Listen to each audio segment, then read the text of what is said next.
Okay, let me go through this real quick. Yesterday I got 2 packages in the mail. One was a 47 millimeter big bore kit with a 4-panel reed from Treatland, piston, cylinder head, 24 millimeter flat slide Mikuni, intake manifold, and then I got another package from Slovenia, from Second Stroke Moped out of New York. Was this brand new A55 bottom end. What I did yesterday was I started cutting the cylinder out, the flange for the cylinder I should say, to drop the 47 millimeter cylinder in. It doesn't even come close to fitting stock, and this velocity stack just happened to be the exact diameter, which I was able to use as a guide and a tool to get me down in there. So that's done. Then I pulled a layout for the transfer ports, and that's what I'm going to do this morning. I used this thick piece of gasket material directly off the cylinder to, copy the port.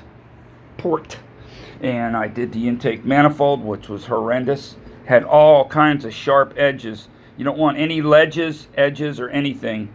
And there was a huge pocket. I used A&B epoxy to fill in the hole. I'll grind most of that epoxy, will be gone. It doesn't go anywhere with gas, it's fine. The Winston Cup NASCAR guys that port cylinder heads use this shit all the time. At least the guys I know did. But all the little welds and shit, I roll the edges. I want the fuel to go in as smooth as possible without hitting any sharp edges. Yep. So you definitely want a textured finish. You don't want a shiny finish on any of the intake stuff. And I'll show you some of the stuff I use to cut that cylinder with. These carbide cutters. You get these for 18 bucks a piece from CC Specialties, which I highly recommend. They fit right in a regular Dremel.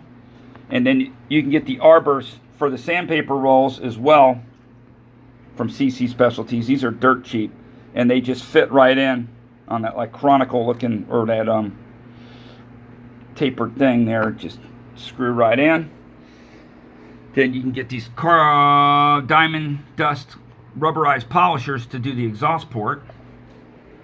And I'll show you some of the sandpaper rolls I got. These are all my brand new sandpaper rolls, heavy grit and stuff. So you do the carbide first, and then you work your way down to the rubberized cutters.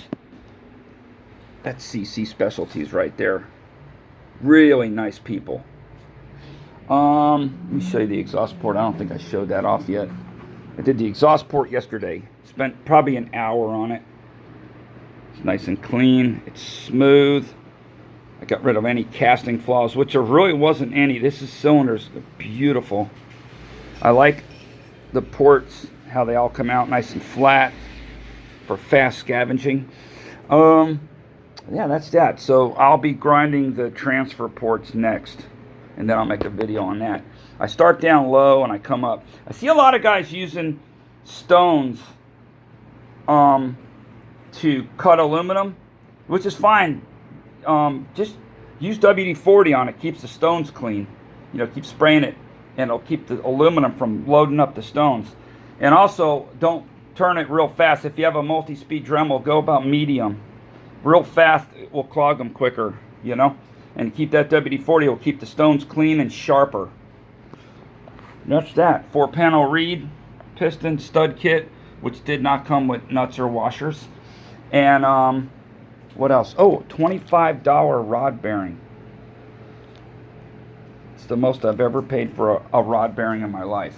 It must be made out of high tensile Maui denim or something special. But that's that. Thanks for watching.